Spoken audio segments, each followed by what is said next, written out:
Bonjour à tous, bienvenue, le sommet de cette première session d'information. Les jouets sont essentiels pour le développement de l'enfant. La fête de Noël est une occasion pour en offrir aux enfants. Mais comment bien les choisir? On en parle dans cette édition.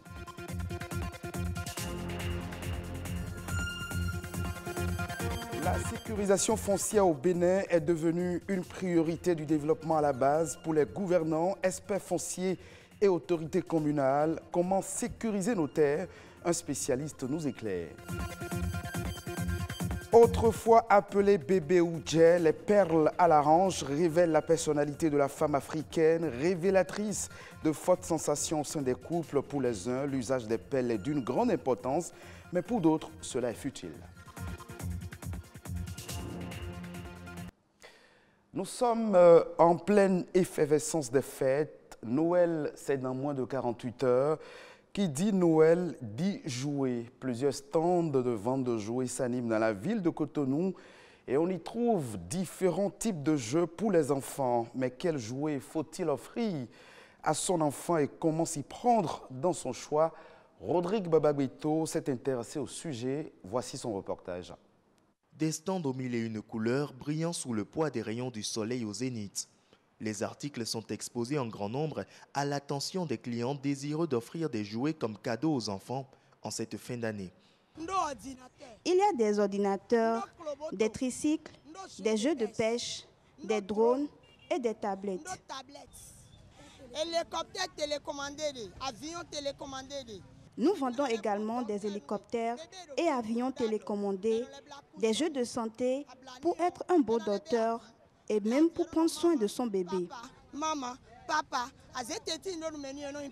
Face à cette panoplie de jouets, difficile pour certains parents de faire leur choix, les vendeuses deviennent alors des conseillères.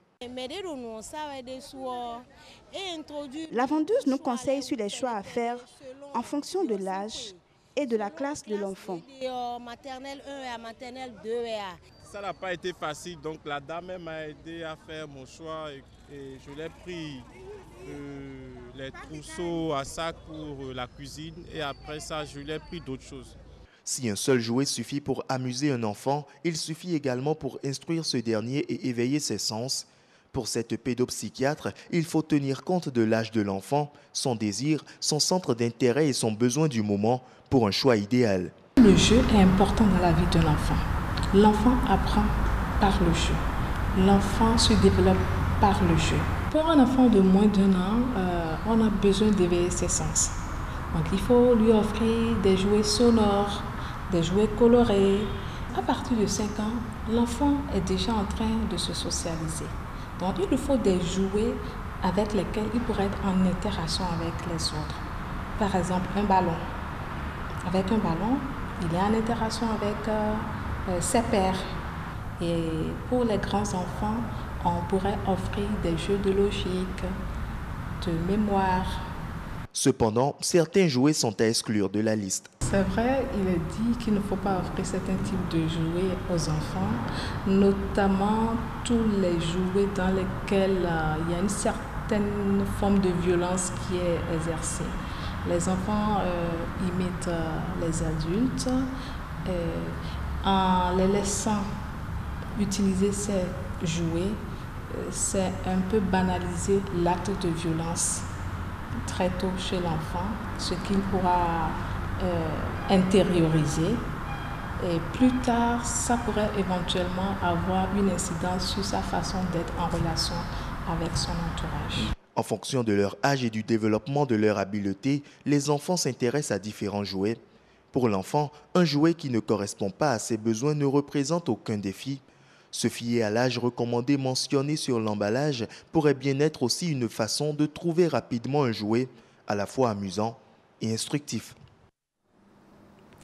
Direction la Côte d'Ivoire où en cette période des fêtes de fin d'année, les prix des denrées ne cessent d'augmenter en raison de la crise sanitaire.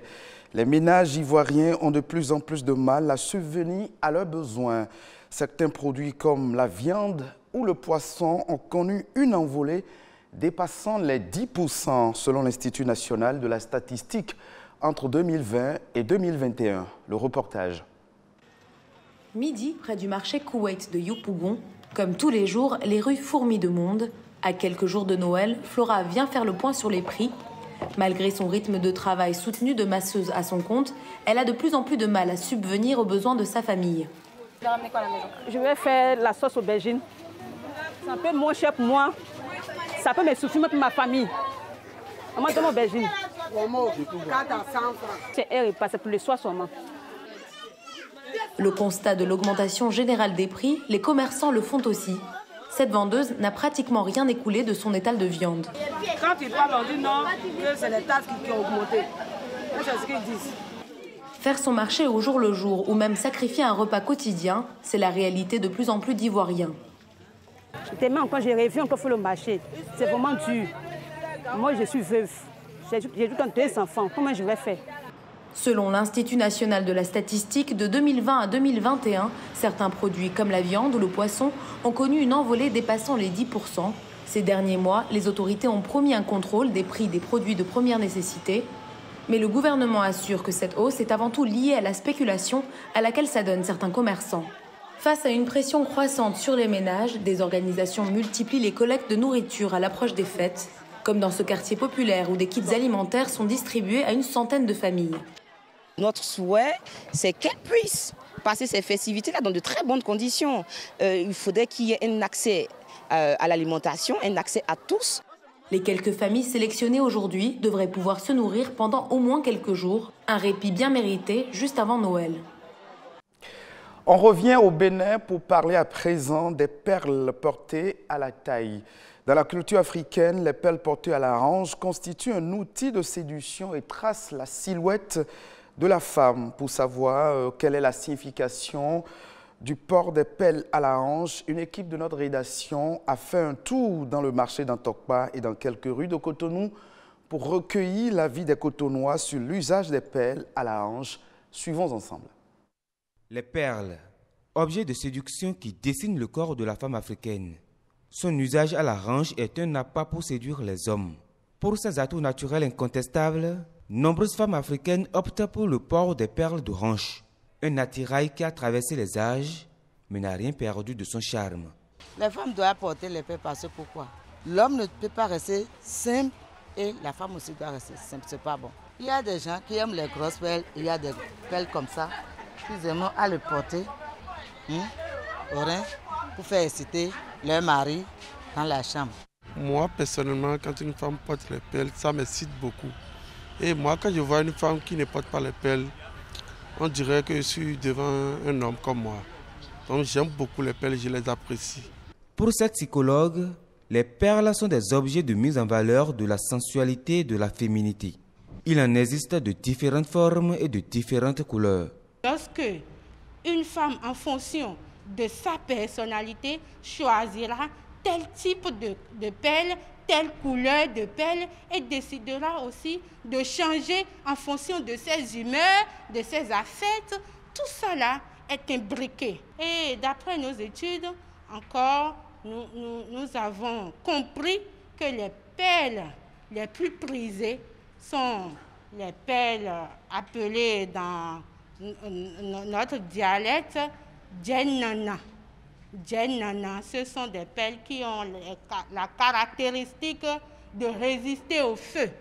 Donc ces perles, je crois que ce sont les perles les plus prisées. En dehors des perles djennana, il y a les bébés djé. Mieux, cet attrait de beauté a une valeur spirituelle. La plupart importés du Ghana, son coût varie en fonction de sa qualité. Il faut parfois débourser en moyenne une somme de 12 000 à 20 000 francs pour un tour de hanche. Dans certaines familles, sa commercialisation se transmet de génération en génération. Les perles, dans leur diversité, ont donc tout un sens. Une femme qui porte des perles et puis ça pèse sur ses reins, avant que la femme là va avoir les maux de reins, vraiment ce serait difficile. Les perles, il y a beaucoup de vertus dedans. Une femme doit toujours porter des perles. Si tu as les perles sur toi, et qu'il y a quelque chose, quelqu'un t'a envoyé quelque chose, s'il y a appel sur terrain, ça ne peut pas t'atteindre. Pour des personnes averties, les perles sont de véritables outils de séduction.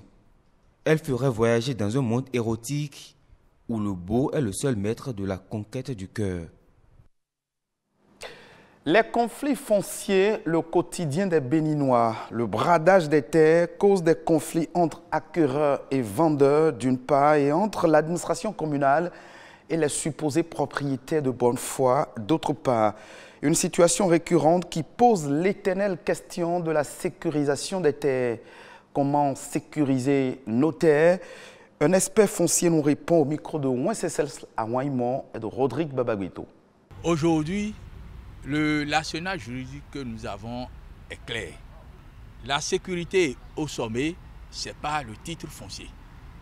Le titre foncier qui est le seul titre de propriété et qui confère à son titulaire la pleine propriété et tous les attributs de la propriété. La propriété étant entendue comme le droit d'utiliser, de jouir et de disposer de la terre. C'est-à-dire disposer signifie que je peux la vendre, je peux la donner. Conséquence, dès que je dispose de ma terre, ça sort de mon patrimoine foncier. Donc, le titre foncier étant le seul titre de propriété, le législateur a quand même dit, ok, pour aller au titre foncier, il faut quand même un certain nombre de dates. Et le niveau 2, aujourd'hui, c'est les actes de présomption de propriété. Les actes de présomption de propriété, quand nous allons au niveau de l'article 4 nouveau du Code, on verra ces actes de présomption de propriété, c'est-à-dire ce sont des actes qui laissent croire que tu es propriétaire. Et ce sont des pièces, c'est l'une des pièces maîtresses pour aller au titre foncier. Donc, à ce niveau-là, vous allez là au niveau de l'article 375 du Code. Si en matière de conflit, ta parcelle est munie de TF, c'est le TF que tu fais sortir pour faire la preuve de ta propriété. Le législateur a dit, à défaut de TF, nous avons les actes de présomption de propriété. Mais à défaut des actes de présomption de propriété, nous avons d'autres actes. Aujourd'hui, après les actes de présomption de propriété, nous avons les conventions affirmées ou non, tout ce qu'on a comme acte, le serment, l'aveu, tout, jusqu'au témoignage. Mais le témoignage, nous, on ne le conseille à personne parce que c'est un moyen avec beaucoup de risques. En bref et en images, suivons à présent d'autres informations au plan national. C'est dans La Nation en bref, préparé et présenté par Rodrigue Babaguito.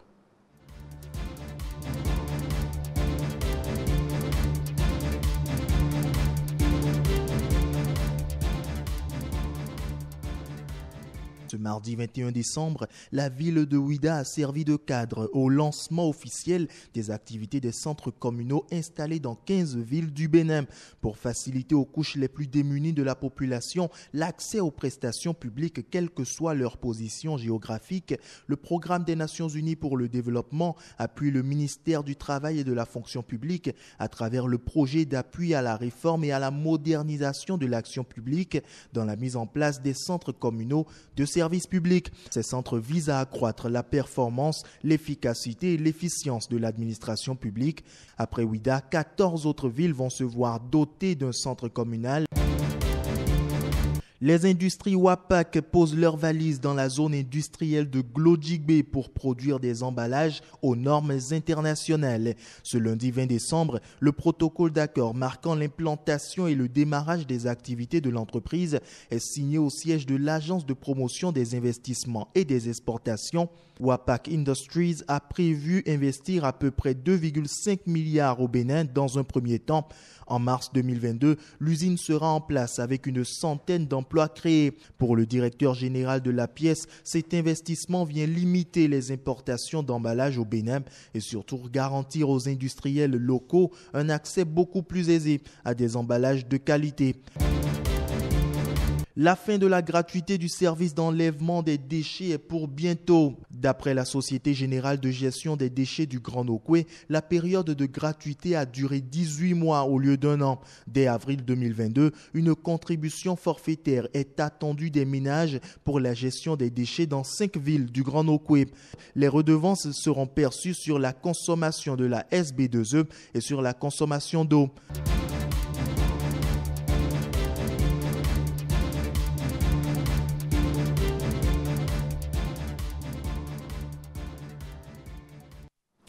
Ce sera tout pour cette session d'information que vous pouvez revoir sur le www.ortb.bj. Merci de votre fidélité.